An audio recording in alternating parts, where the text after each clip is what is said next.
They say hunting and fishing can be dated back more than 2 million years.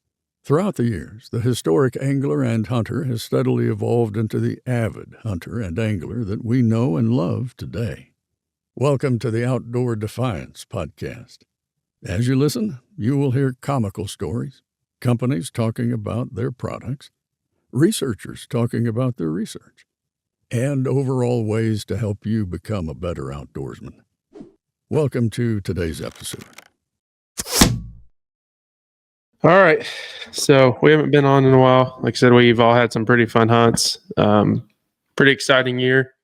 So kind of ready to share the stories with y'all. Got some good footage. So, yep. First comment is Tanner Rust. What's up, buddy? He said, you got a goose field lined up for Saturday. That's something we haven't done at all. I did confirm we do have that one place back, Taylor, when you asked me if we had it back. Yeah. I did make sure we did. We did lose the smaller one, but the bigger one we have. Okay. Still. I just never heard anything, so I was like, man, I'm going to ask. I thought we had it, and I made sure last night I talked to Dad. He's like, yeah, we can still hunt it. I'm like, well, thank the Lord, because you know what I mean? But at least we have, like, a backup. Right. You know? So we can at least go shoot, like, 15 canvas backs or something stupid, you know? A person, right? Just kidding. Probably could if we were good shots. They're fast. Yeah, we need to get out there. I don't think this potentially is the latest we've ever been of not chasing ducks. So I'll go look tomorrow, I guess. Dad wants to maybe go duck hunting Saturday, but you're probably deer hunting. I don't know. Hold on, I got to mute myself. I need to undo this wire.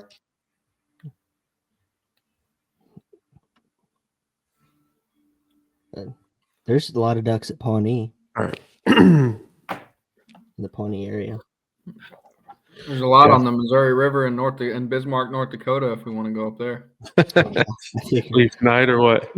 Which is crazy. They're still even. I mean, I guess it's not like snow packed, but you'd have thought some might be.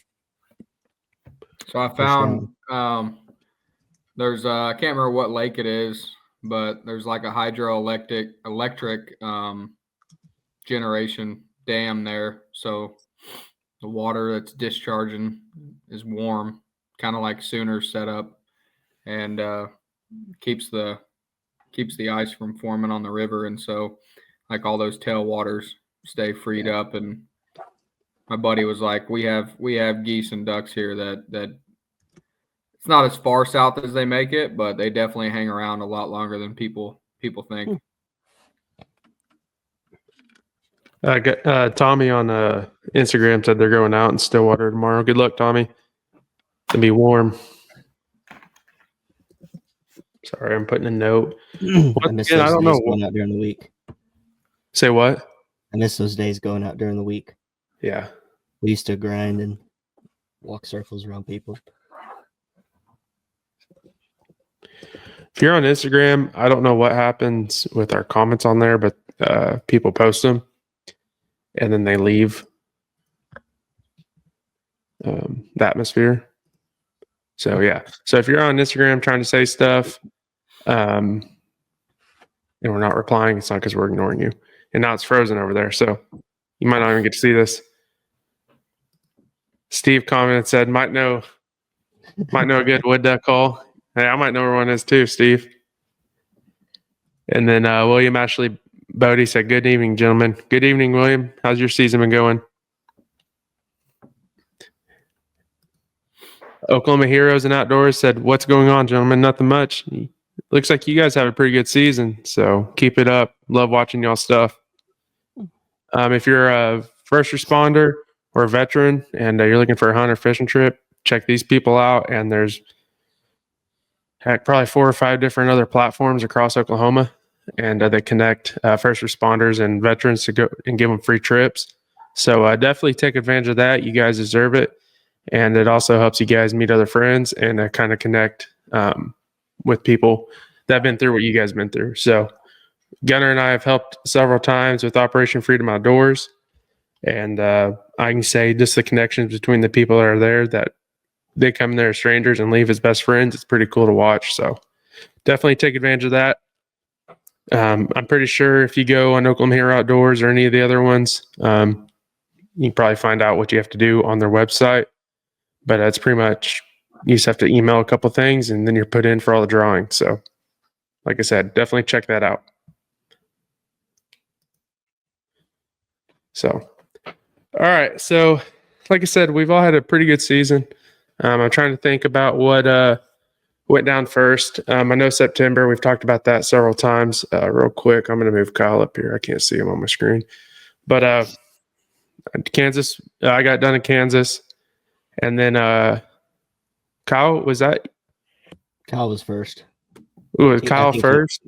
Was it his draw first? No, you harvested that. It was the Salt Plains draw, and then we hunted until Wednesday, and then Thursday I was back on my ground. Well, you harvested that deer before that draw, right? No, the Thursday following. So I hunted Monday, Tuesday, and then half day Wednesday.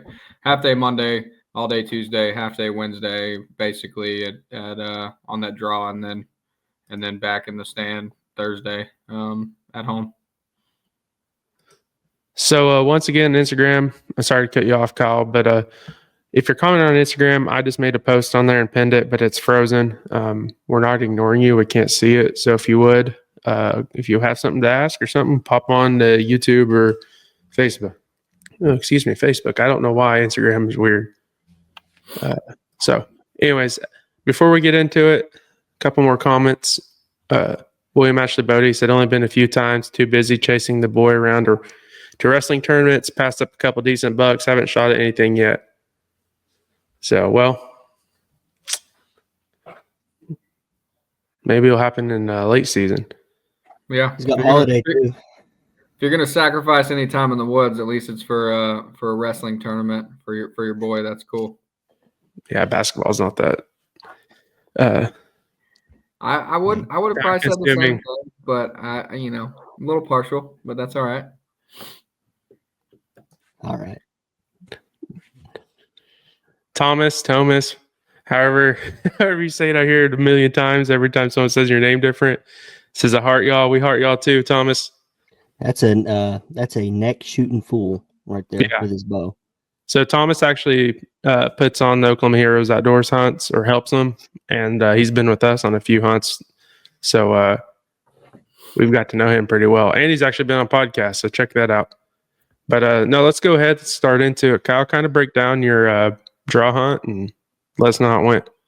Yeah, so pretty fortunate to not only put in for the the wildlife department draw hunts. Drew Salt Plains Wilderness Area tag this year. Actually, my second time in my life to draw that specific tag, and they changed. May have been it's probably about 12, 13 years ago whenever I drew last, maybe a little bit longer, give or take. But was told about a decade ago they changed it to where is basically essentially kind of like the earn a buck model, to where you had to kill an antlerless prior to having your buck tag activated, where in the past it was just any deer, any whitetail tag, right? So one deer, this one, 2 deer, first one being antlerless. And we got going, checked in, 10 a.m. briefing, hit the unit around noon that day after we got done with the rangers and all that. Kind of knew where we wanted to be. Weather really wasn't cooperating. It was like 35, 40 mile an hour sustained winds on that Monday. Basically the rest of the evening, it had just rained like 2.5, 3 inches that Sunday prior. So super wet, super sloppy. If you guys don't know, that area is kind of swampy, boggy, a lot of creeks that are normally pretty low level, if not dry creek bed type ground, a lot of salt cedar, different things. It's a pretty physically demanding hunt from a standpoint of, you're not dealing with elevation or anything like that, but it's a large area to cover, a lot of walking, not really a whole lot of aspects of being able to get up in glass and those kind of things. Pretty flat for the most part. But long story short, wasn't able to get on an antlerless deer and my dad was with me as well. He drew out. We drew out together, and struggled to find an antlerless deer, or really any deer, on that Monday, just due to the weather and those kind of things. Tuesday, the exact opposite. It was like perfect conditions, and my luck, all I'm seeing is studs for the better half of probably 2/3 of that whole day. Between probably, I don't know, 8:30 and really 10:30, 11 o'clock, I had seen 7 bucks, 2 of them being studs, like 140, 150 plus. The further one, he was 350, 400 yards, didn't stick around too long, but he was really nice. And then the other one being a really nice 8-point, pretty similar to one my dad killed the last time we drew a number of years ago. But struggled with that. Actually didn't see an antlerless deer until that evening. I was able to get one down, and then we had until 2 p.m. we had to be signed out on that Wednesday, and all I saw was pretty much a scrub buck that I kind of wish I would have dumped that morning, but it just kind of, I don't know, things kind of happen backwards, I guess, which is part of it. Still a super cool experience, especially getting to do it with my dad. That's the most important thing for me, especially as I've gotten older, as he's gotten older. Really blessed in that aspect that we were able to share that time together. And to me, I don't know, it's more than just being successful from a harvest standpoint, and pretty special deal in my eyes. And I know he would have liked to have seen me. He cared more about me shooting deer still. And heck, I'm 31 years old and he still treats me like I'm 12. Whenever we're hunting, he's just like, you shoot it, whatever. And we did split up quite a bit, but he was with me whenever I shot that doe on that Tuesday evening. And it's those kind of things that are going to stick with you.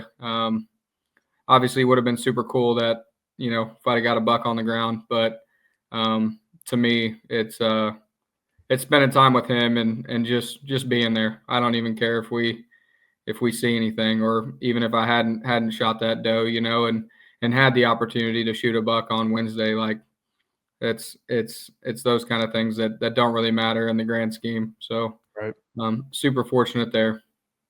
Yeah, the kind of crazy deal is, like you said, he had to shoot antlerless deer, so doe first, or I guess a buck it could be if it didn't have antlers. But a guy there actually, didn't he shoot a buck before he shot doe and try to lie his way out? Yeah, I don't know really what the full story ended up being, but that evening that I shot the doe, one of the rangers had said that there was a guy they were dealing with, basically, that allegedly had shot at a doe. But even if he did, like, their ruling basically for us was there was a single point of contact. They gave us, this one ranger's number essentially, and you had cell service in the unit and stuff, so there's no excuse there. But you basically had to harvest the antlerless deer, so doe or a buck that's whatever, under the legal requirement to be a antlered deer there. So he said he shot at a doe, or we were supposed to harvest the doe, take a picture of it with you in the photo with your name and all that, and then basically they respond back, thumbs up, green light, whatever, for your buck tag, right? So or they said you can, if it's bang bang, like if you've got a doe and a buck that are together or whatever, or you shoot a doe and before you get there a buck steps out and you shoot that buck, you just have to be 100% sure that your doe is down, and before you pull the trigger on a buck is basically their methodology. So you see the doe drop in her tracks, whatever. I don't know. You don't have your phone, whatever. Like, you just have to be 100% sure. Like, there's no discrepancies, essentially. Well, long story short, the story was he shot at a doe and saw it fall, and then the buck was standing right by her side, and it was a big 6x5 or something. Never got to see the buck, but I guess it was huge. And he shot the buck, and the buck dropped. He was able to recover the buck and went over to where the doe was standing and allegedly fell, and there was nothing there, and no blood, no anything. And so it's like your story is kind of getting murky here, to some degree. And I don't know what ended up happening, but it kind of was frustrating in that aspect of, I hope it all worked out. I don't want, if it was legit, I don't want somebody to be penalized too harshly, but at the same time, like for somebody that was actually following the rules, and probably I'm going to definitely err in those kind of situations on the extreme safe side to make sure that that I've got the green light, especially if it's a not only a Oklahoma Wildlife Department area, but it's a federally managed area as well. So when you're dealing with any aspect, like obviously, yes, follow the law, but definitely erring on the extreme side of caution that I was. Yeah, I mean, I waited until I had a picture sent with me, my name, all that before I got the green light. And so it sucks. I mean, I don't know what ended up happening, but Yeah. it's kind of one of those things. It's like, you never know. I mean, a lot of guys get in situations and make poor decisions, probably. Right. So I typed in illegal deer shot on Salt Plains, and this actually came up right here. No. So there's actually the buck that was shot. This kid, no. That was Ohio. Yeah, I know. I was joking. So did you guys see that though? I did. Yeah, I saw he got put through the ringer. I don't know if it's the ringer, but he definitely got it given to him. Yeah. So, we'll talk about it more here in a little bit. But we're actually starting a new series. If I can get this off my screen. It's called Local Legends, and that dude's going to be our first guest. In 180 days, he's actually freshly out of jail. He's going to be on his, there. We're going to get his actual story because he was framed. Yeah. That's what I was told. Yeah, that's funny. He told me personally that he was framed. So, real quick. Yeah, Tommy said he almost has 40,000 to pay back. I guess I have it pulled up right here on my phone. It says serve 180 days in jail with 90 days suspended and the other 90 days served at the Stark Community Justice Center before he can be eligible for work release. Then he has to serve 5 years of community control. He has to pay $39,696.73. Don't know why they couldn't just round up 40 or 39,700, but and then he has to pay $1,000 in restitution to the poaching hotline and $1,000 wildlife fine and court costs. Woo! He has enter a 4 to 6 month community-based program through the Star Community Justice Center. He has to write letters of apology to the affected parties. That's probably the worst part. It's like, yeah, I'm sorry I shot your deal. That's got to be.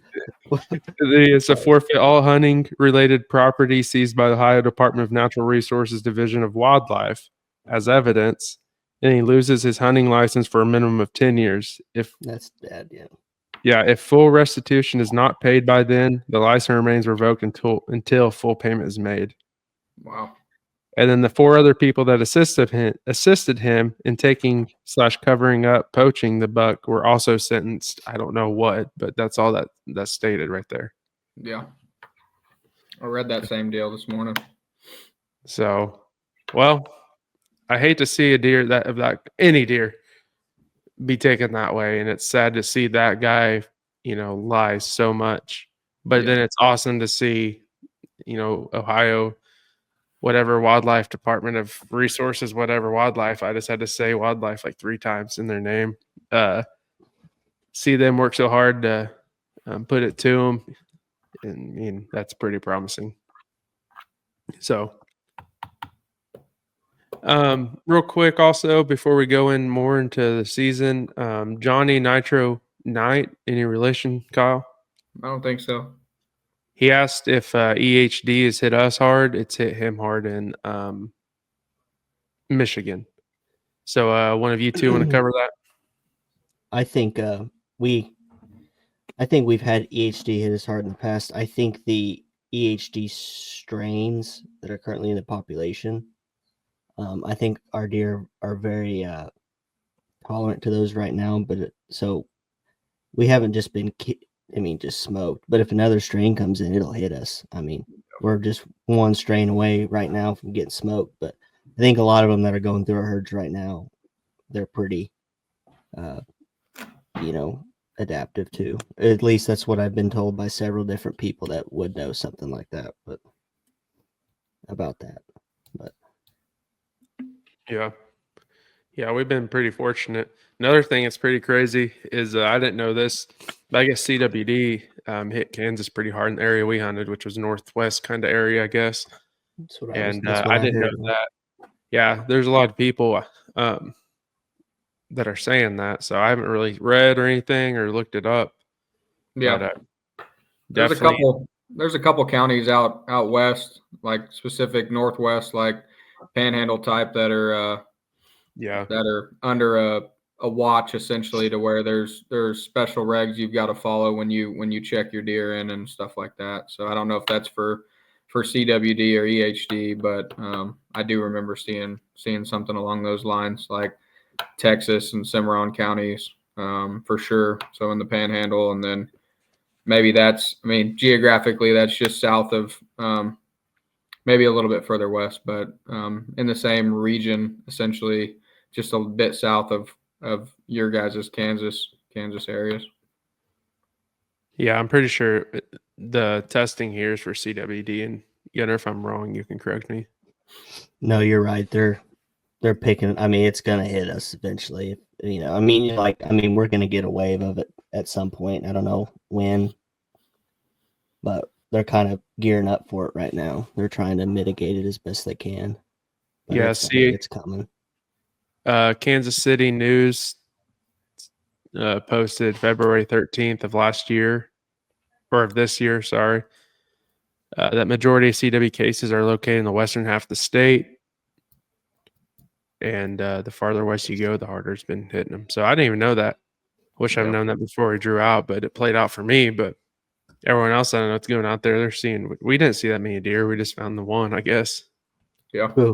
We had we were finding deer, but I told you about it the whole time, but it was just pulling teeth at times. Yeah. We went 3 hunts in a row, not seeing nothing. Yeah. So, and I'm not used to that, obviously. So real quick, we'll go another comment. Richard Davis said, "Hello, gentlemen. What's up, buddy?" Richard's had a great year. So it's time to. So your baby's gonna get. I'm trying to think. Is he tagged out? I don't think it's tagged out.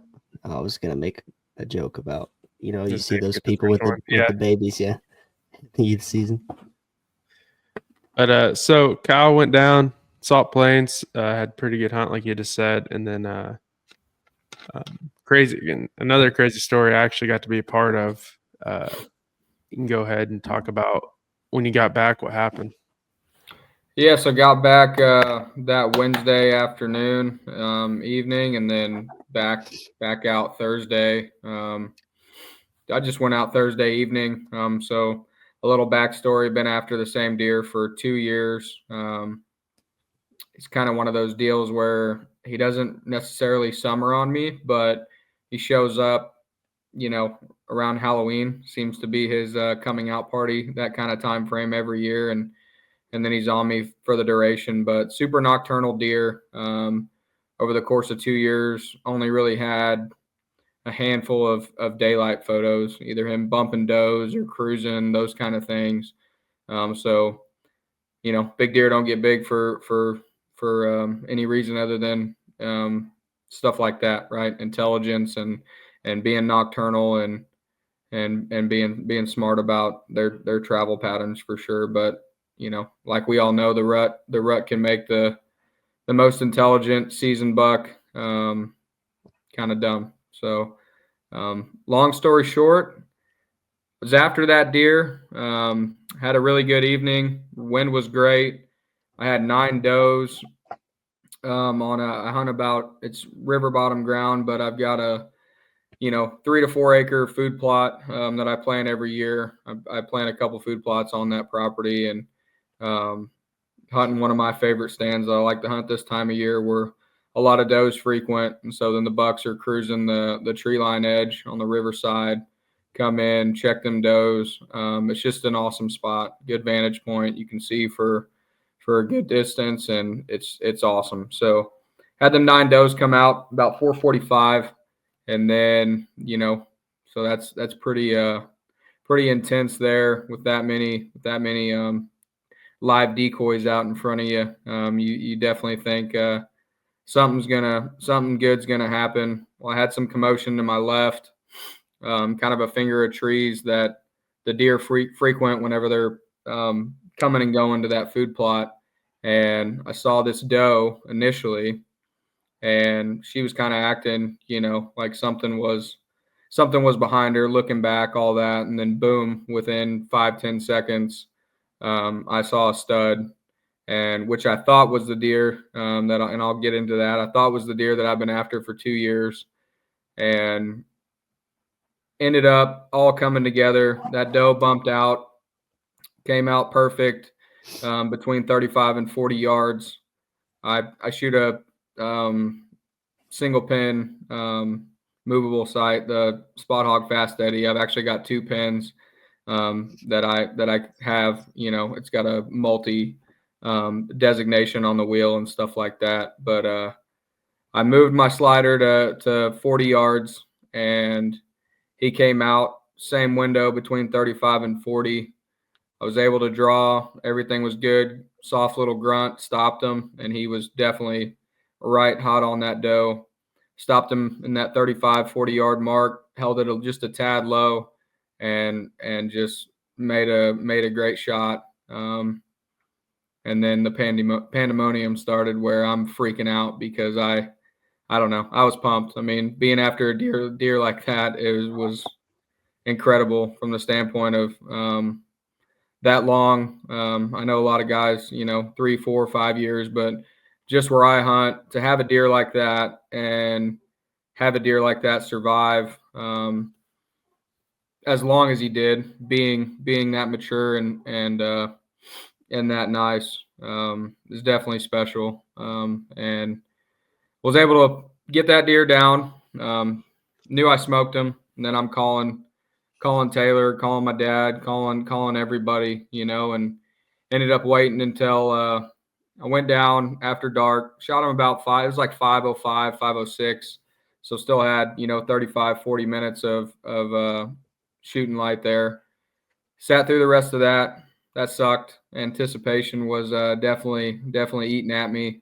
So I had a really, really good feeling that he was down, but got down, went and collected my arrow, went to town, kind of gathered myself a bit, and then waited for Taylor and another buddy to show up, and then the real fun happened. So arrow looked good, and like I said, I knew the impact was great, and yeah, I knew he was dead, or had a really good feeling. But as we all know, I mean, bow hunting is definitely a different. It's a game of inches, and you never know how deer are going to react, and that specific, really a lot of my encounters over the years, just bow hunting and the close proximity that they have to be, and hunting the rut like that, things happen immensely fast. And especially where I'm at, deer appear out of nowhere. And especially when you've got, nine does, and that 10th one being the one that drew him out, that he was tailing was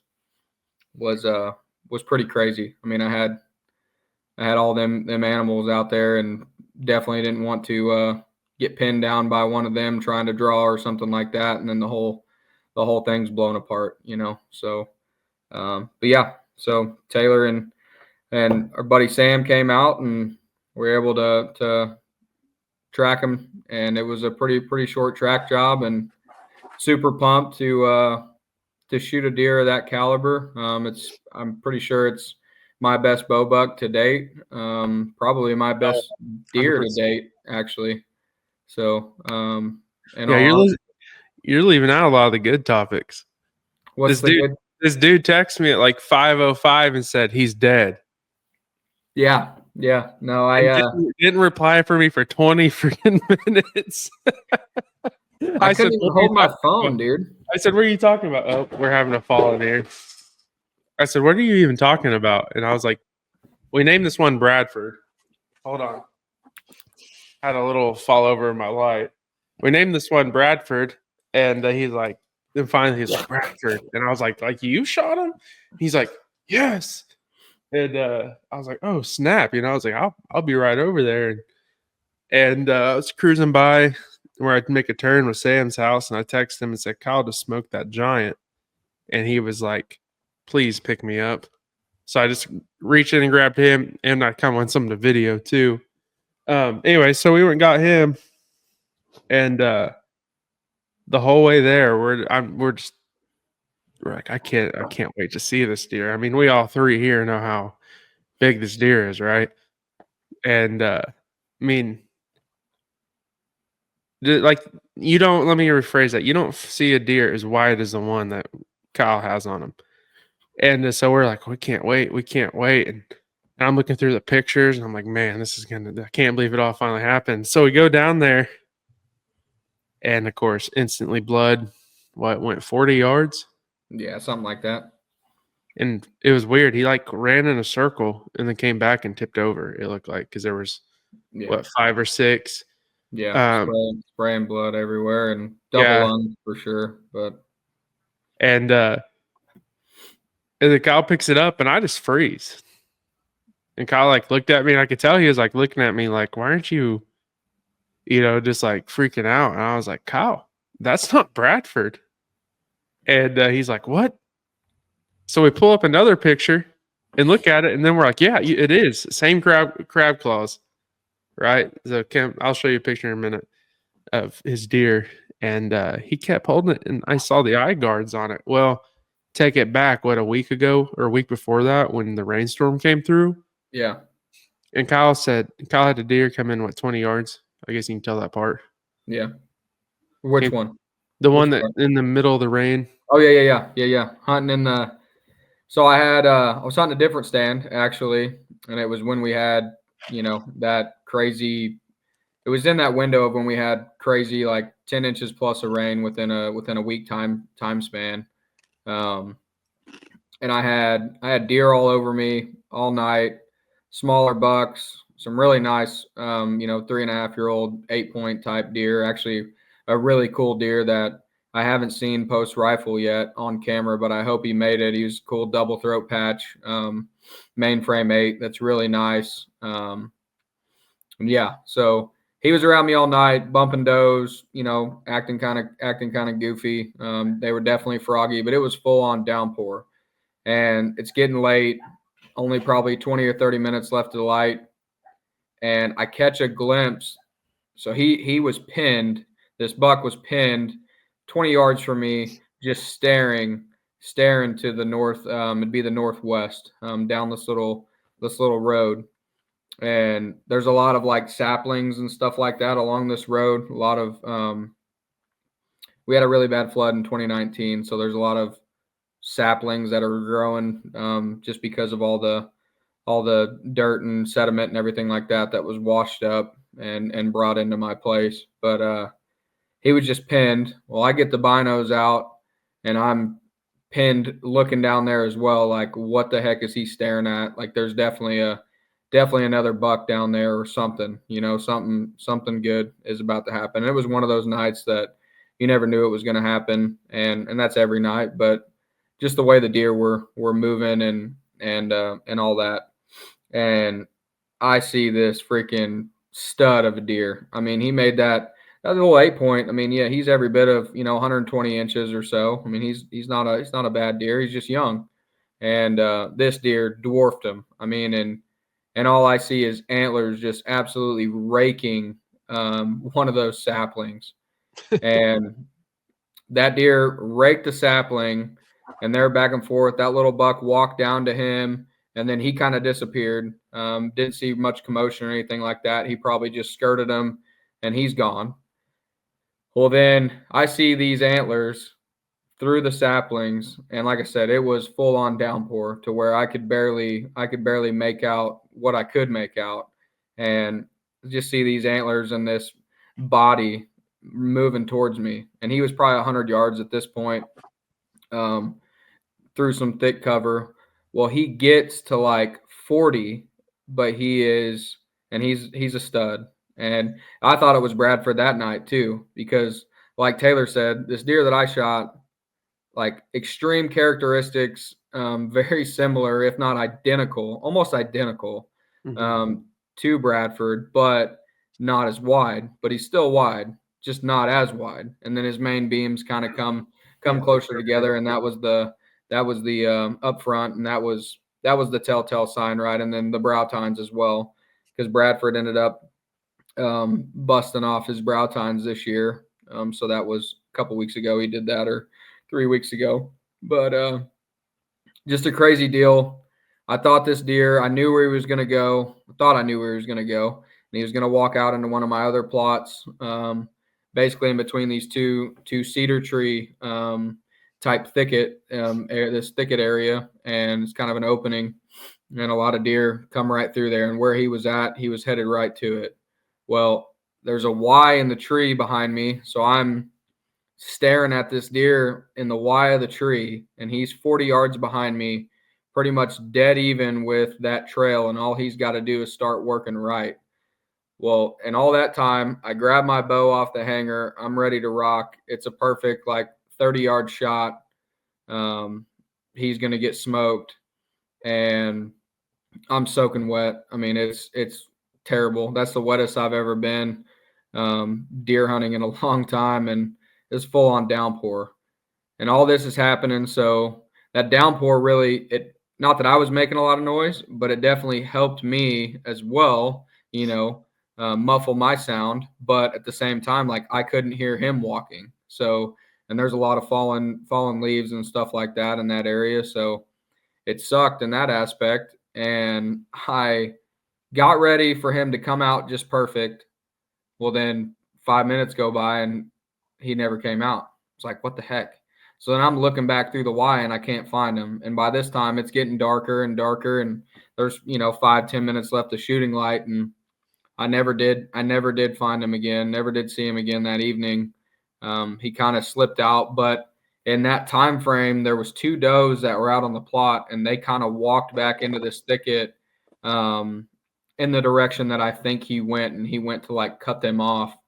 And stayed behind the tree that I was hunting, and it's a huge tree to where there was no way that I could get on him, and that's what he had to do. I mean, there's no way he heard me. There's no way he winded me. The wind was good. I just kind of one of them things that it didn't come together that night, but super cool encounter. Definitely a fun hunt, and definitely glad that I sucked it up and sat through the rain. Which is part of it. Yeah. So like I said, fast forward, we go find him, and I'm like, oh, that's not him. And then it's like, wait, it is him. He has the same crab claws. And I was like, no, Bradford only has one little eye guard because he broke the other one off and half this other one. And come to find out, like, we all 3 share our photos, like, back and forth. All year we've shared the photos of this 10 point, but he looks from the side, looks just like Bradford, that we never knew until he shot it, and then we found it. And I was like, holy cow, this whole year you've had 2 160-inch deer. Bradford will be a little bit more than 160, but on you, and we only thought there was one. So that was kind of a cool deal. I'll show you guys. Yeah, it was a great I don't know. It was I thought the journey was over, but it had only just begun. Yeah. So this is his small one. So that's what's crazy, is this is what you're going to call your small one. But No, heck of a deer. Like I said, I've told Kyle this 100 times. I'm not taking anything from this deer because this deer is a stud. But wait till Bradford falls. Yeah. No So, joke. but imagine that being your smallest deer, or your smallest of the two being 100. What did you score him 165? Yeah, he was right there, right just over 160. But I could have. I was being a little frugal with it and not. I've got a raculator, but like I said, I'm not a professional by any means. Right. So. We do need to get a score sheet on him and submit it, and then submit your picture with Tacticam, because that competition we're in is doing monthly giveaways if you have a picture of them on Tacticam and you shoot them. So yeah, I saw that. So we need to make a score sheet. So real quick, we're going to run through some more comments. Mike Epps, what's up, buddy? I work with him. We got in the storm together and been riding it out, but we're doing fine now. Tyler Yahtzee, what's up, buddy? He said, hey, guys. Mike Epps said, I work with that dude. He's a heck of a guy. You don't have to lie on here. Cole Collins said, almost coyote time. Sorry, another comment came up. Yeah, we need to get together and get some filming going, Cole. So holler at me. Zach, does he want to try his last name? I remember it. Kyle, you've never had a shot at his last name. Gauge of whiskey.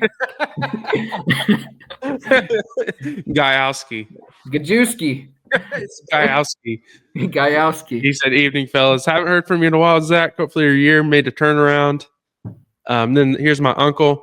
He said, you need to post the piebald spike I shot. You didn't send me a picture, Unc. So send me a picture and I'll post him. So he shot, I want to say 600, 700 yards, shot a piebald spike the last day of season. So I'll post that picture when he sends it to me. Let's take a break from this podcast and talk about some awesome products. Hey folks, let me tell you about GritKnives. They're not just your average knife company. They're all about high quality, affordable, and unique products that'll make your outdoor adventures legendary. From limited edition pocket knives to rugged fixed blades and precision scalpels, they've got it all. Plus, their logo wear will have you repping the brand wherever you go. So whether you're out in the field or tackling everyday tasks, trust GritKnives to be your go-to for top-notch gear that won't break the bank. Are you looking for some of the best sounding turkey calls on the market? Then look no farther than JAG Calls. Since 2022, Team OD has been using their calls and have had great success doing so. Two of my personal favorite calls are the Mother Clucker and the America. And I mean, if it has a name like that, it must be good. Check out JAG Calls, that's JAG Calls, out at jagcalls.com. Hey, and while you're at checkout, use OD 2024 for a discount. Once again, OD 2024 for your discount. Now let's get back to today's episode. So yeah, Kyle's had a great season. Trying to think what rolled on there. Then I thought I upped our season a little better. So one of my target bucks finally came out. Been after this deer. One of the deer I've had. I've never had a deer for. Let me rephrase that. I've had a deer for like 4.5 years, but he went missing for a year. So, but I've never had a deer for 4.5 consecutive years, maybe 5. I'd have to go back and really look. And last year, I've talked about this deer before. He did everything you wanted to do. Right? He survived 2 years ago. 3 years ago, he's actually in the video with my big 8 that I shoot with my 243 after my wreck. I'm in that blind. If you guys watched it, he's the deer that actually walks up and is trying to fight that 8-point before I shoot him. So I have all this footage of this deer. But man, so I'm trying to jump forward, but I don't want to. So 4.5 years of pictures. This year comes out, or last year. Let's go back to last year. Last year he broke off his rack in velvet. So his rack just says, "Hey, let's make an eye guard, 9 inches long, and almost go touch his other side." And he made it last year. I mean, crazy thing is he traveled between Gunner, I, and our neighbor Gage. I mean, that was almost 1.5 miles, really 2 miles, maybe 2.25 if I pulled it up. But anyways, 2.25 he traveled all year, and that's passing other people's. Made it through last year. And so the anticipation for this year, because I thought he was 5.5 last year, was super high. I mean, super high. And wasn't showing up. Gage sent us a picture and was like, here he is. And it was a buck that kind of looked like him last year. But, man, I stared at this buck. I mean, I put a lot of time looking at this deer, and I was like, no, that's not him. That's not him. And Gage said I was crazy for it, but I just knew in the back of my head, I was like, man, that's not him. There's nothing there that shows that, hey, this is that deer, right? So he finally shows up. It's like 2-3 weeks in season. I text Gunner, and I'm like, Spud's here. And he did everything you wanted. Got super wide.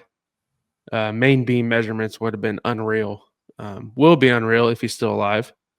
So cat and mouse, pretty much had him daylighting every 3 or 4 days in the mornings. So that was kind of scary because he'd be there right at daylight or a little bit after.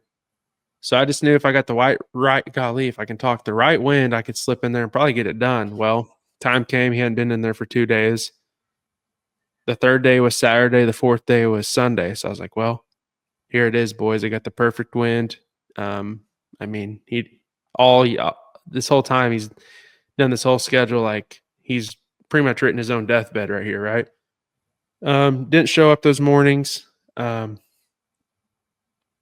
it Friday? Yeah, so Friday night before rifle season, I went out. So it wasn't even that Saturday or Sunday. Friday night, I went out and just wanted to see what's going on. The rut was kind of kicking in. And, the rut was fully kicked in, I guess. And lo and behold, I was sitting there, watch this little 4.5-year-old 8-point, beautiful deer, kind of like Kyle's, this really nice, but 4.5, right? So he kind of walks down, and I can see his legs disappear, and then all of a sudden he comes back, and I'm like, dang, that was weird. He walked all the way down there and decided to come right back. Well, somehow, somewhere in there, he passed Spud, and Spud came walking out. So like I'm sitting there watching his legs come up. I'm kind of bent over, kind of looking down under this branch, and all of a sudden I see half of that rack, and I was like, oh my Lord, Spud's here. And to act like any mature deer does when they're comfortable in a spot for so long. I mean, he's been there for 4.5 years and has gone unbothered. Only interaction he's been with for sure is seen of me is when I shot the other one right next to him, right? So he came in, act like king of the woods there, ate. Actually, he ate so long that I Snapchatted a video to our group Snapchat and a couple other people, and they're like, why aren't you shooting him, And I was like, well, he's in my pen. I can't shoot in there. And all of a sudden, another buck comes out. He just jumps and runs that buck off. And I was like, oh, great. He just went out of my life, Well, all of a sudden, he comes back. And long story short, I get him at 20 yards, draw back. He curls his lips and takes a couple more steps, gets out of the picture frame. So I release. There's no wind, 4 does in front of me. I release as slow as I can. No one catches me, which, like I said, no wind. Surprisingly, we all know how these slick heads are here. I get back on him, which I have all the footage. I'll release it in a different video. Get back on him. He gets out to 35. Get back drawn out, grunt, stop, put a shot on him. And I thought the story ended there. I thought the shot, kind of a little high, but I thought the way it sounded and looked, everyone thought it was pretty much a dead deer, right? So we hold out for 3 hours. Gunner meets me there, and I make him and Steve wait for like an hour and a half for Kyle to get there. We roll in, find a first bed. But the thing is it wasn't warm. It was like cold. So I don't think we bumped him, but I think something did out of his first bed. And we tracked probably another 50 yards. I was like, hey, let's back out. It's going to be cold tonight. We'll come back in the morning. Go back in the morning. Nothing. I call a dog in. We track him probably 300 yards on me. I get permission to their place. We go half a mile, corner to corner. I'm trailing him. Some blood before it pretty much dried up when he went to the neighbors. On the way, tracking him across the way, I find a deadhead. I got hold of game warden, got everything to be able to take it back with me. Which that's a part of the story too. I'll get to here in a second. get to a corner. I didn't think I had permission to the other corner, so I backed out, called the thermal drone. They said, hey, if he hadn't been eating on the coyotes, like he'd have to be pretty much demolished. We can pick him up and find him. So I said, all right, I've already got the dog out. Let's bring you guys in. I mean, I don't want to live thinking that this deer is somewhere alive or dead some out here and I can't find him. They came out, they flew for 3 hours. Super cool thing to watch. If you guys ever need if you've ever questioned the thermal drone deal, definitely it's worth the money. We looked about a mile to a mile and a half each direction. So basically 2 miles, and just searched all over, searched where he ran, searched where I thought he went to, all the way up to the highway, which is a mile and a half. Nothing. We saw every armadillo, raccoon, coyote. I mean, everything you can name of other deer, we found them, but couldn't find him. So I don't know what happened there. Like I said, put on a tough shot, or put on what I thought a good shot, but ended up not being a good one, I guess. And maybe, just maybe, I'm hit, that little V up there, which some people call no man's land. Some people call it the void, but it's literally just like a 2-inch wide and by like 4-inch little area that can go between their lungs and their backbone. And maybe I hit that. I don't know. I don't see it.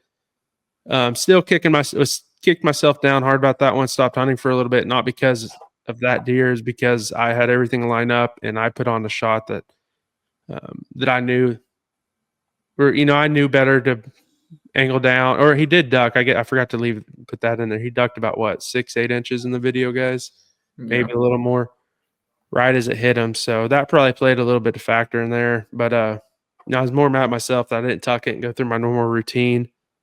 And there's a lot of stuff had happened. So I just kind of quit for 3 days. And I went out to public and kind of started at the basics again and built myself back up on that situation. But still nothing of them. Don't have any pictures. I will say I have a huge support group around me that, keep pushing me to do stuff. But I've also, like, random people that have heard the story have sent me pictures of deer they've shot and came back like a month or a year later, and they've been better shots than I put on, and the deer are still walking. So I still got hope. I'm going to go back out there.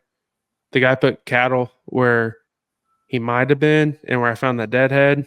And to come back 4 days later, I realized that deadhead was a non-typical. He just broke off half of his side that I had a couple pictures of.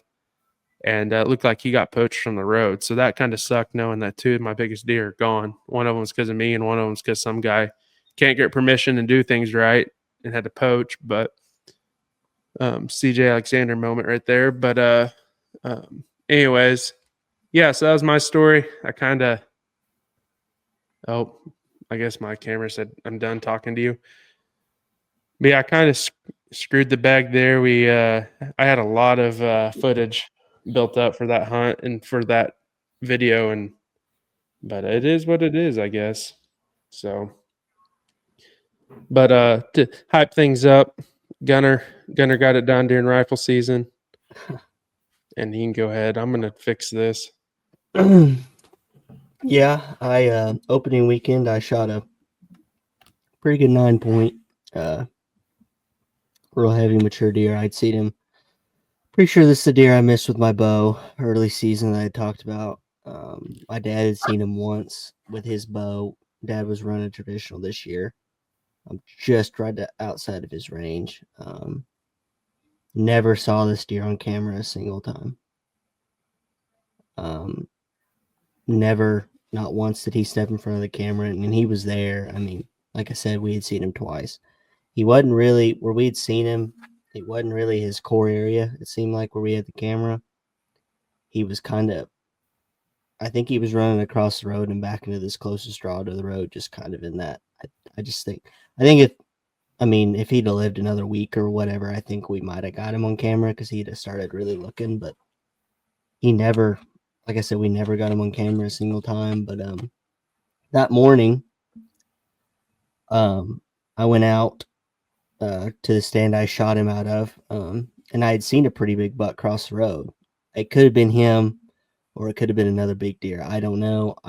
It was fast, and I knew a big deer across the road in that draw. And I'd seen another next year deer. I call him, he's one of our either next year or the year after that young buck. I saw him out of that stand. And then I also saw a big old half rack that's going to probably be a next year buck too, if he's not a half rack next year. But I mean, so it was a good morning. It was windy, just howling in my face. But it turned out to be a pretty good morning. Saw a bunch of deer. So I decided to go back to the same stand because I wanted to get a better look at that buck that I had seen cross the road. Well, I get there, and this is not a very friendly place to even have a camera, like to strap up a camera and film, because it's in a tripod. So I kind of I rig it up by putting the camera arm around the bottom, kind of where the skirt should be, where the arms are holding up the skirt. I kind of strapped it on there and just went with it. Within an hour, I start seeing deer. I'd kind of gotten in a tad late, not real late, but we had some family stuff going on that day. But I see a doe kind of come out. So the way this draw runs, it runs east to west, and this opening, it's kind of like an alley. It runs north to south, and then there's like a gap, like maybe a 80 to 100-yard gap in between these two draws. So I see these does come out. One first comes out, and she's just looking down in this canyon, and I'm like, what is she looking at? Another doe kind of pops up way above her, up by the road, way up there by the road where I can't shoot. It's too far. And I'm thinking, she's not concerned because of that doe. She's concerned about something else. I don't know what she's concerned about, but she's concerned about something. And I got my camera on her, and I'm just kind of watching her in my binoculars, and I can't see where this buck comes out because he comes out just outside of my binocular like line of sight. And I put my binoculars down, and he's a quarter of the way like across already, and I'm like, oh gosh. He was hauling too. I mean, he was going. I get that camera on, I turn my GoPro on, I get the picture on him, and I'm just in survivor mode right now, trying to get the gun on him as fast as I can because he's not stopping. And there's no reason for him to stop unless he's taking a scrape or he's going to nibble for a second. But I mean, what a lot of these bucks do that go in between these draws, they just are on a mission. They get across there and you don't see them again. And so I was just, my gun's already up. I had already been prepared for a deer to do that. And he gets to the edge of that clearing. What saved me is I went, I yelled. I screamed, just trying to get him to stop. I don't even think he even heard me. I don't think I'm the one that stopped him. He kind of half stopped and started licking a tree, just like that. And as soon as he stopped, I had it on him. Boom. And he was right outside of the camera frame, which sucks because it was literally maybe 5 yards outside the camera frame. Because he had just taken like 3 too many steps. But it was just a crunch time moment. And I shot. And immediately after I shot, he acted like he was hurt. I mean, he just went kind of half like you just took a bullet to the side and just kind of reared up and went into the trees. And I'm sitting there. I mean, I didn't know exactly what buck it is because it happened so fast, but I knew he was a mature buck. And I knew he was a big buck. And I knew he was a shooter. And I'm just like, I think I just smoked that deer. I mean, it was a 15-second encounter. Right. And I'm like, I think I just smoked a giant. I'm like, I smoked him. There's no way I didn't smoke him. I mean, he's about 100 yards, 120 yards. I mean, I broadside. I was like, I just smoked it. So I called Dad and I called Taylor. My dad ended up killing a buck that night too. But I get down. I go over there. I'm like, okay, I know where he went in. I just want to see, if I can see any sort. I mean, it's a rifle. He's either, I'm hunting him with a 300. So I'm like, I'm just going to step where he went in at, see if I can see blood. I'm going to look in the trees. And that's what I did. I found a few drops of blood, and I'm like, man, he's not just bleeding like every other deer I've shot with this 300. And I just kind of took a step inside the trees and looked up, and he was piled up there. And I kind of froze for a second because I was like, I'm a little early getting down looking for him, but I was like, he's right there. And I know I'm looking at him, and I mean, he's piled up, he's done. I blew him up. I put on almost a perfect shot. And I start that night off. I decided it'd been a rough season for a lot of different reasons, but Yeah. I went and grabbed my grandpa's truck just because I hadn't had real good luck, and I was like, you know what? I mean, if it's gonna happen, it's gonna happen with his, me driving his truck.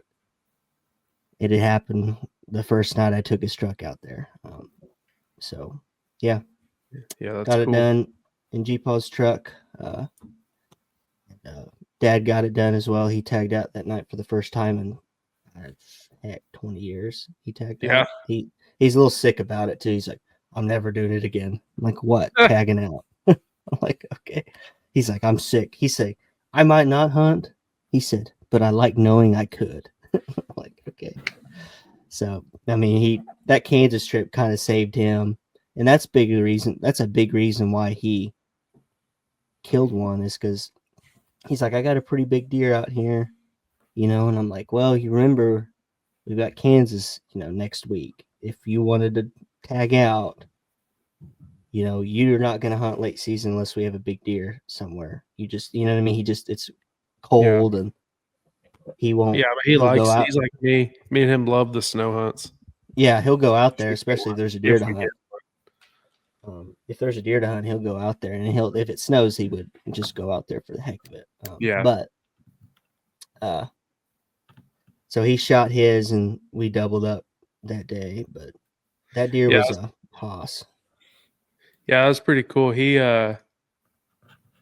called me on accident, right? So I call him back, and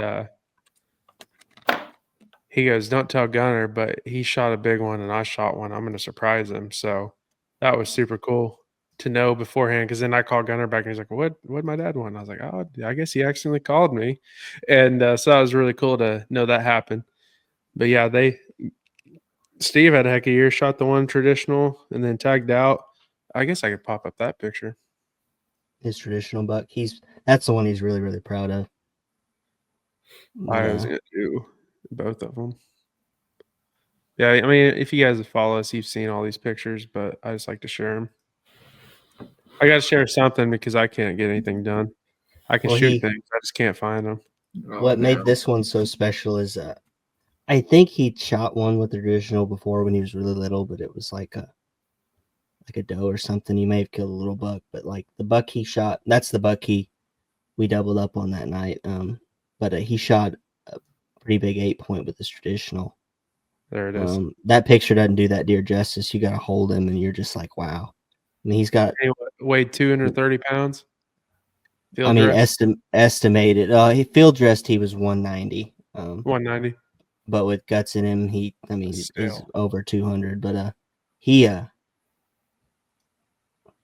that, like I said, when you get to see that deer, I mean, he's just a big 8-point, just a big, a big 8-point. But what made that so special was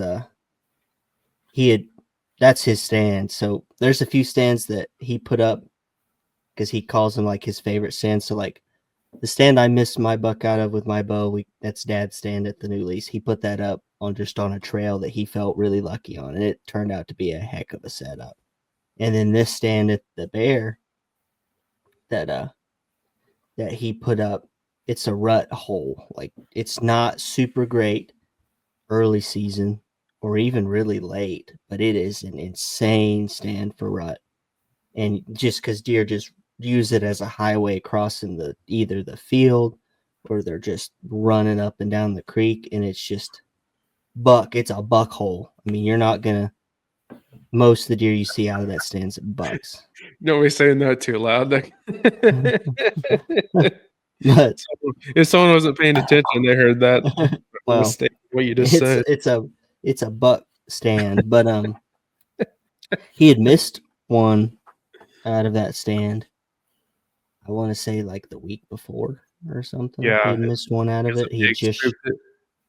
yeah, I mean, a pig spooked that deer and he rushed the shot with it. I mean, he missed and he was pretty upset about that. But Right. I was like, Dad, give yourself a tad bit of grace considering this is your first year, hunting with that traditional equipment, since you were a kid. Like, give yourself a tad bit of grace. He's like, I know, but I know better than that. But the next Like deer he shot at, yeah. But the next deer he shot at, he had a full pass through it, walked 20 yards and fell over. And so that was his first year since G-Paw passed away too. So that was a big deal for him. And he called me when I was at work and that was a big deal to him. But, Yeah. If I had to, if we had to put all of our footage in 1 year in our stories, it'd be called The Good, the Bad, the Ugly for this year. I mean, it's been unreal. But real quick, I'm going to take a second and go through some of these comments. Earlier, my uncle said you need to post the piebald spike I shot. And he sent me a picture. Look at this thing.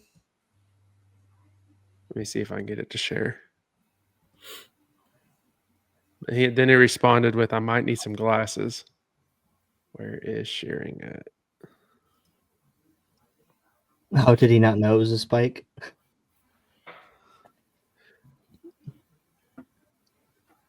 Here, we'll share the entire screen. And then Oh, he got it offline. He said, I might need some glasses. That's pretty funny. I really thought he shot one all day. And then Zach said, my best luck so far is I just tried to pick up a roadkill buck this evening. I feel that, Zach. Then he said, my target buck, I can't manage to figure out Mr. Crab's deer out. So he's saying he can't figure out his target buck. He named Mr. Krabs out. I wonder. Gunner's aunt sent him a little heart. Hi. When Sloan asked how the brown trout are going in the bear. Hey, luck on the brown trout and the bear. Well, I wish there were brown trout in the bear. There might be some brown things in the bear, but there are some brown trout in the bear if you go over by the sewer plant, Pawnee. Yeah. And then my dad said, show him my next year armadillo. So my dad, I've never seen a guy have hatred towards armadillos like this guy. So I have a camera, and I don't know why, but all the time I get armadillos running by it. So every day I get an armadillo, I send it to him. So it's like 2 or 3 pictures almost a day.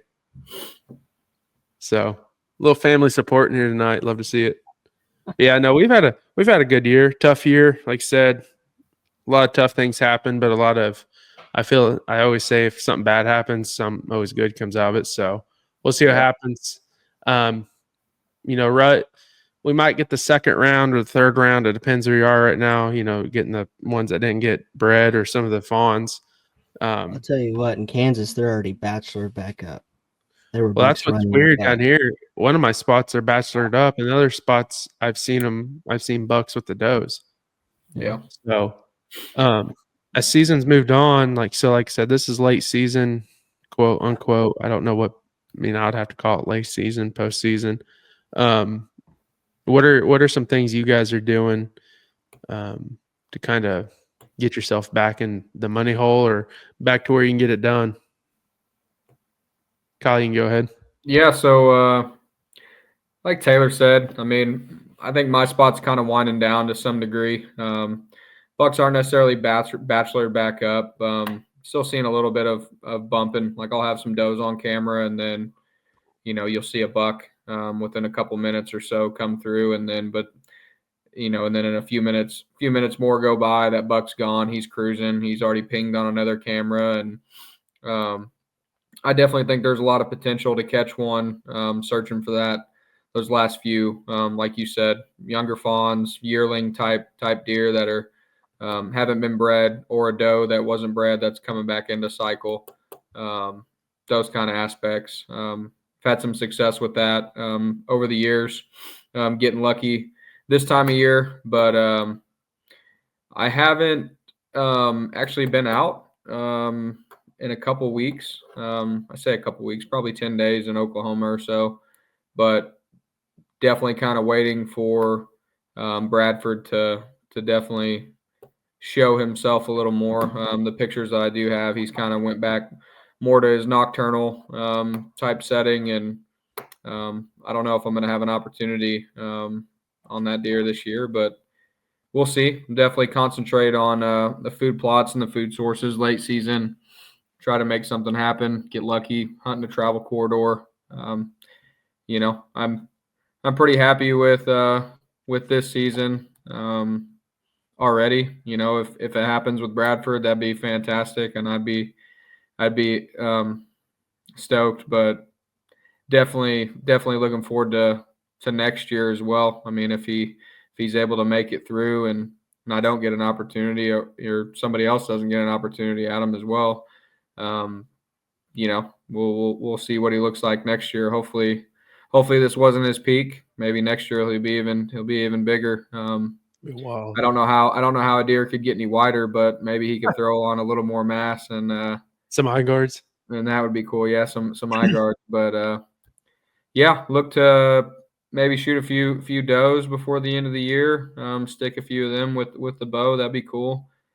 But yeah, looking forward to potentially transitioning to waterfowl as well, and got another pheasant hunt coming up in South Dakota Christmas time, so that'll be fun. And then the new year hits, and There's always a little.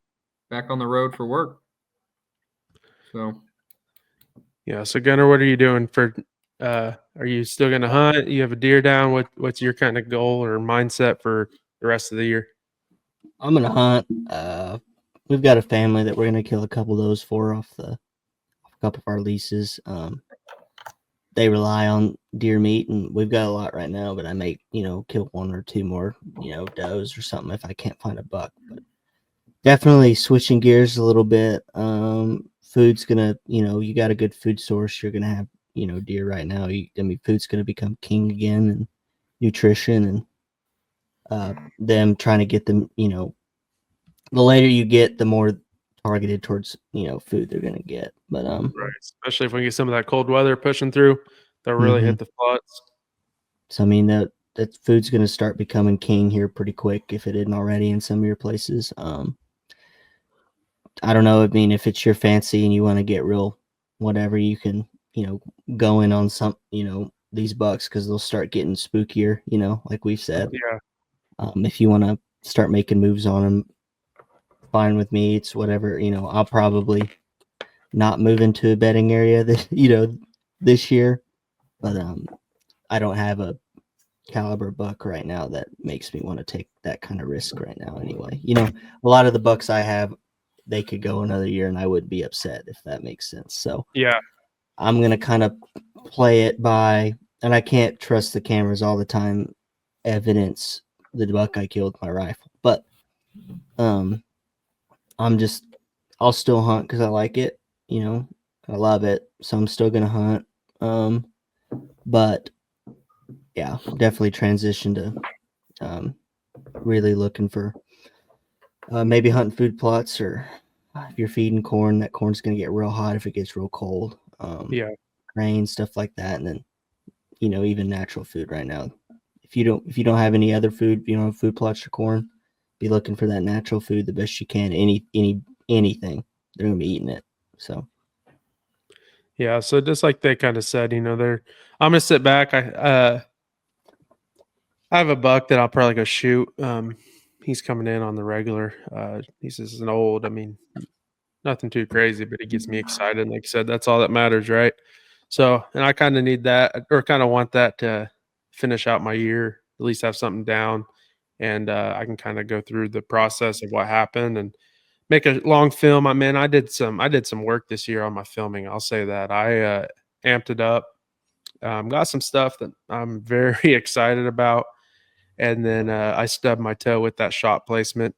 But I really think, like you said, these deer are moving to food sources, and if there's something that me and my family are good at, it's putting in a good food source and feeding them. So I'll either hunt around feeders or go into a feeder or around food plots. I have one food plot I can cover with my bow. The other ones are 6-7 acres, maybe 5 acres, somewhere in there. So they're kind of hard to cover because the deer come out everywhere. So like for instance, the other night I had 15 deer and 2 bucks around me. So, and that's on one side. So there's a lot of deer out there, right? So I'll probably cover. I'll probably go to a place where they kind of get off the field and move to the feeder, and kind of hunt there. Like I said, it's about to get cold. They're going to move that grain hard. I'm going to go the food sources hard. I got hogs moving in on me on the property, so me and my dad are going to go out there and try to take care of them. Hopefully soon.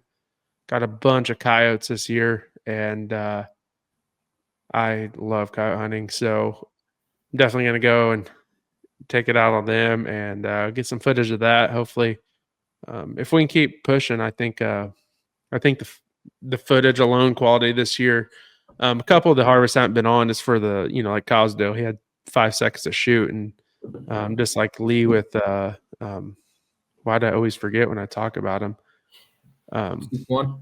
Yeah, with Seek One, he said in a couple of videos, like, we're hunters first, second, we're filmers. So we're going to take the shot, make it lethal versus not have the opportunity. So we got some good footage. We missed some opportunities, but I think overall we're in the step for the right direction there. But so I'm going to, I know I'm spinning circles, but definitely hunt food sources. Another thing I'm going to do, I'm going to go check my public land cameras. Haven't checked them in about a month and a half.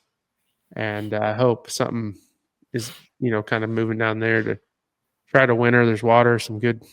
I checked them for you. Don't worry. Yeah, if you can find them, you can have them. But good food sources down there, water. I have to boat into, so it's not like every guy can just walk back there. And if they can walk back there, and you see me, I'll gladly give you a ride back to wherever you walked from, because that's incredible. But so yeah, that's what I'm gonna do this year. That's kind of what I'm gonna fish out. Oh, and hey, can't forget the old catfishing bell. That thing's gonna be ringing here pretty quick. So I'm excited to get on the water.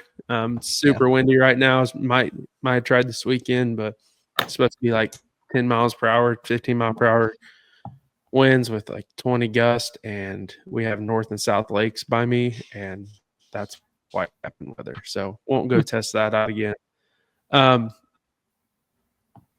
Zach asks, other than plots, you think red oaks and browse are going to be the good to key in on?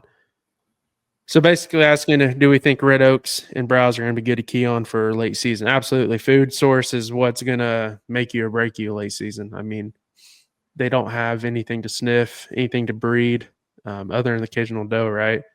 And so they're going to want to recover, and the best way for them to recover is to eat, and they have to eat. So yeah, absolutely. Red oaks and browse. We have a lot of listeners from different areas, so I don't know what you'd key on in your specific areas.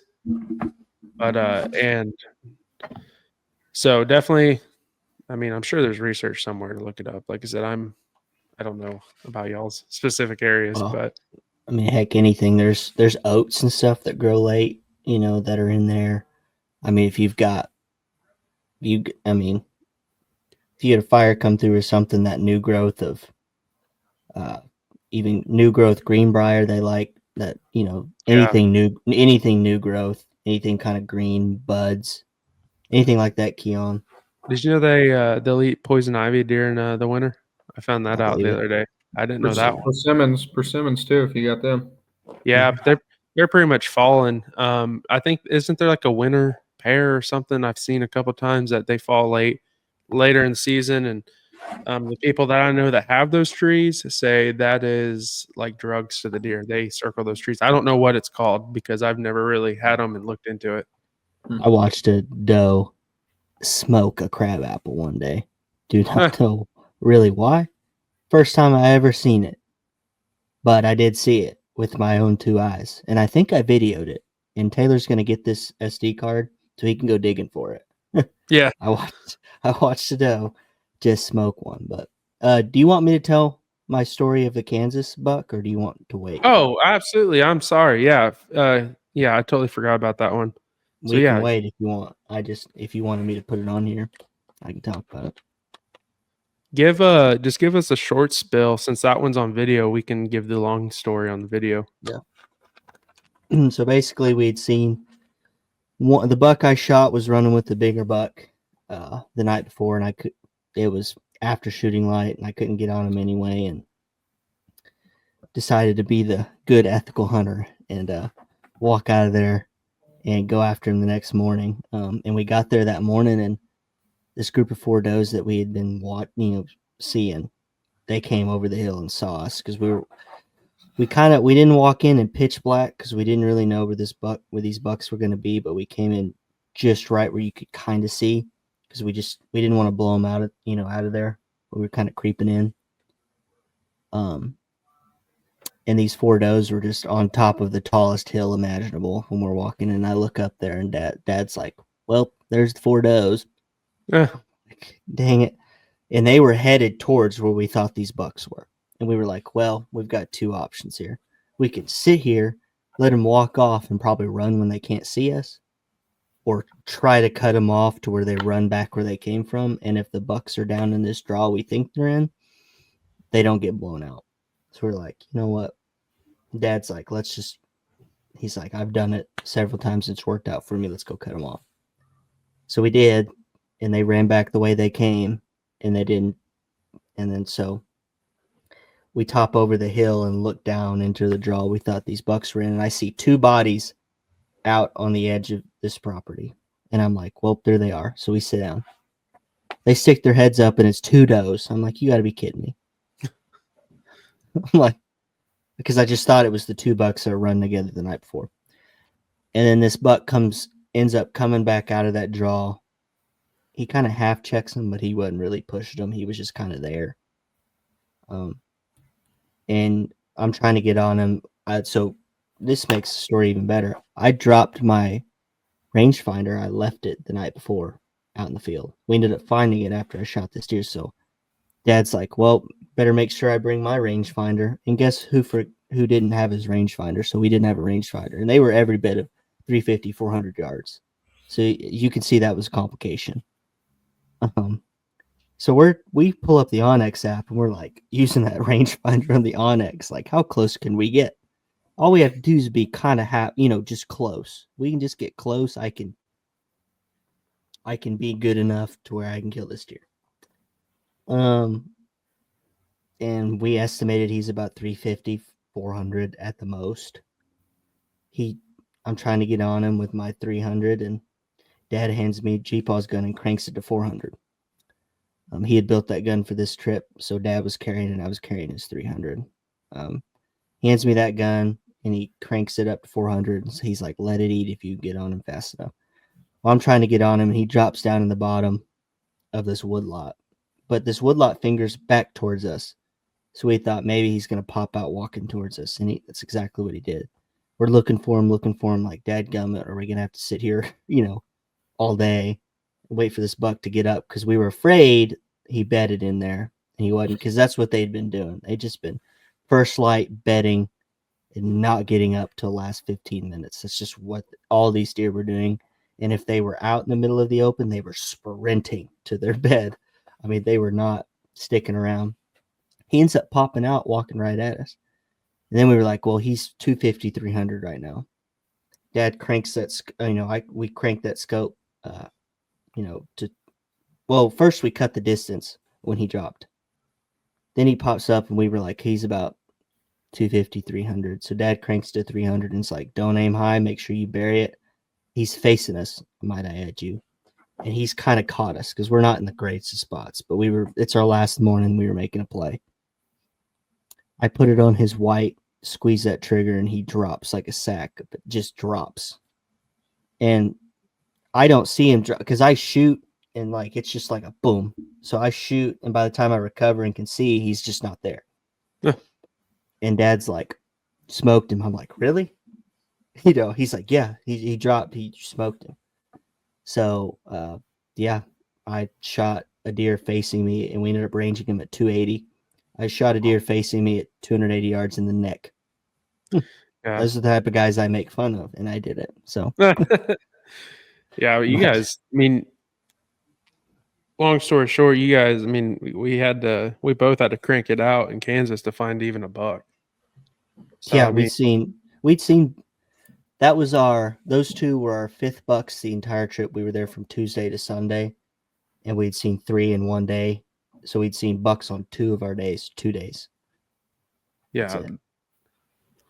that's like when I was up there. I saw 4 bucks. One of them was no, I lied. I saw 5. One of them was a spike at 20 yards.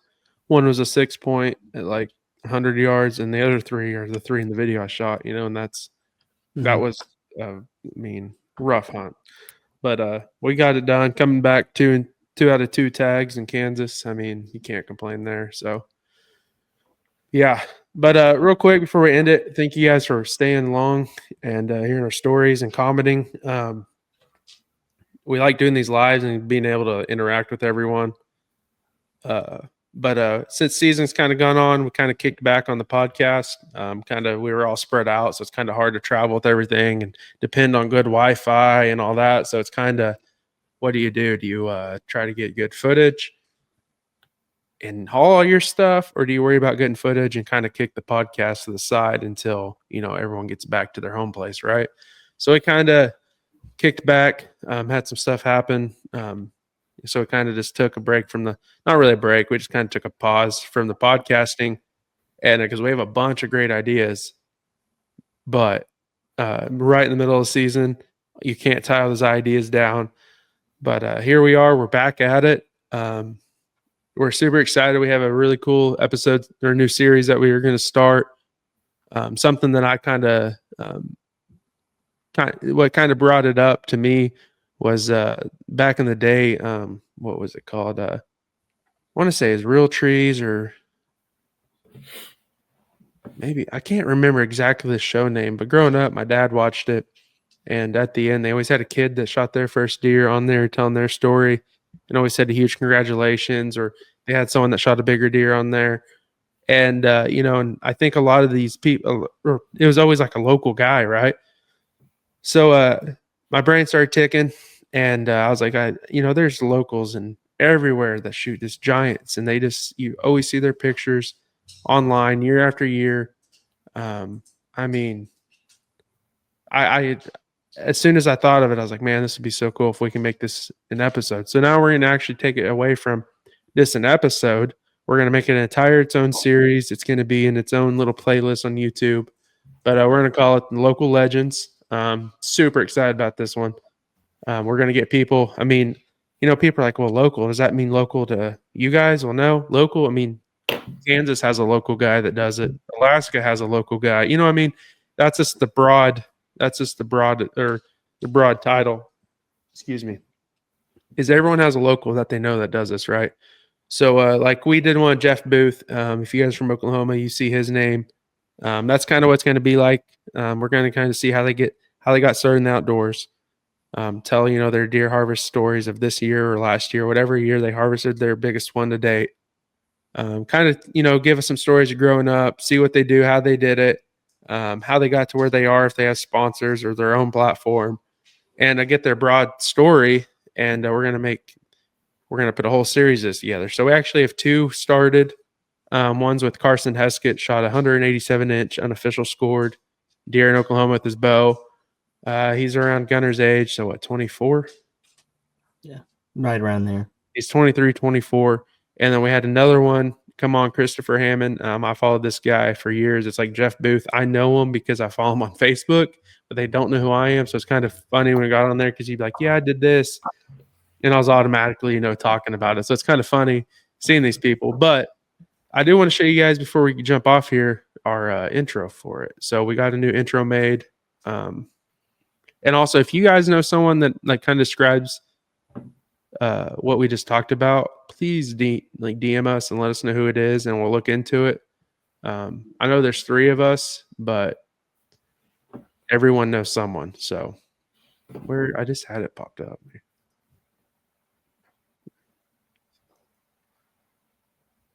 This is when you need like 3 screens to have everything pulled up.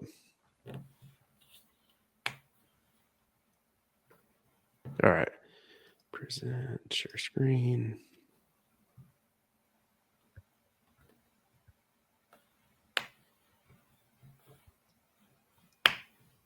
Right. All right, here it is. Let me pull it over here. Can you guys see that? Yeah, buddy. Yeah. Okay. Okay. We're gonna act like we've never worked.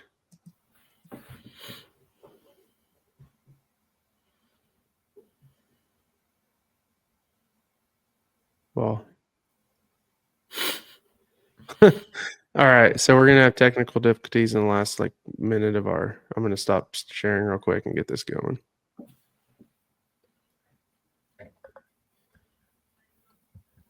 You guys could add a couple 2 cents about what you think about the series, so it doesn't make it look awkward.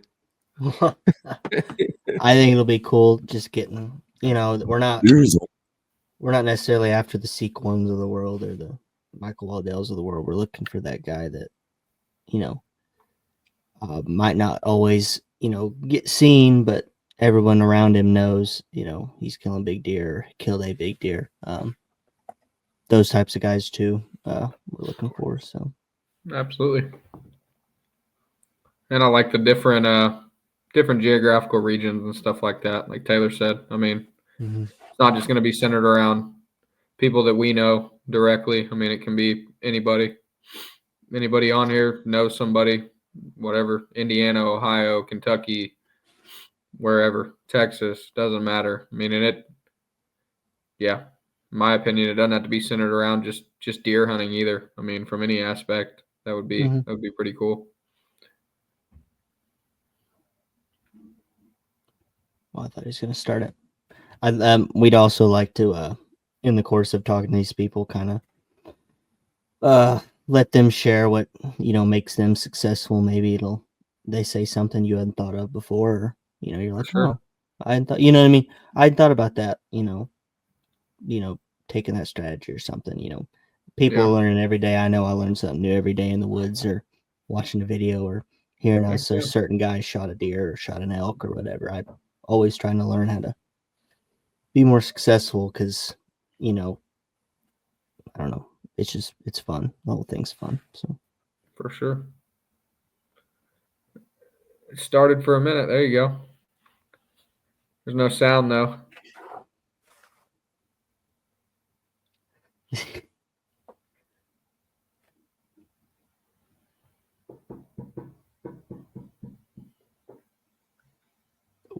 I thought he's back. There was no sound. No. What about now? There is always a local hunt that seems to always get it done year after year. They tend to use up the majority of their PTO during the month of November. They usually spend more time sitting in a tree than they do at home during the rut. During this time, their Little Debbie, Red Bull, and jerky consumption quadruples for the year. When success hits, you'll find their picture on Facebook stating Sweet November. Welcome to our podcast series called Local Legends. In today's episode, we're going to hear how a local legend repeatedly finds success and the story of their harvest. Now here's your host, Taylor Smith and Gunnar Womack.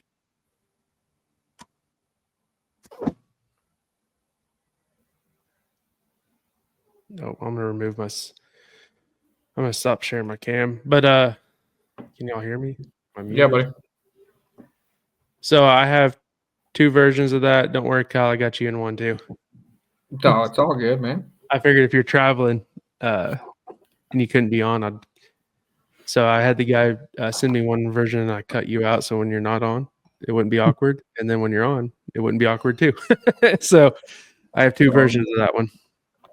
So real quick before we get off here, Jake said, what's the best spotlight for deer hunting? Oh, I don't know. I've never done that. I know you have a few times, Jake, so you should know what to use because I know you do it all the time. And he lives in, I think, Veneta, if anyone's here knows a game warden. So, and he has a mowing business, so it should be pretty easy to nail down. Yeah, and he lives in town. So, anyways, I'm not on here. My camera died. you guys, thanks for listening. If you stayed the whole time, if you haven't, still thanks for listening. This will be put up for this week's podcast. This is Taylor, the guy that has no face. And this is Gunner, and this is Kyle. So we'll see you guys next week. Thank you, guys. We'll see you guys in the new series next week. And you guys stay safe. God bless, and go have fun. Yep. See you guys.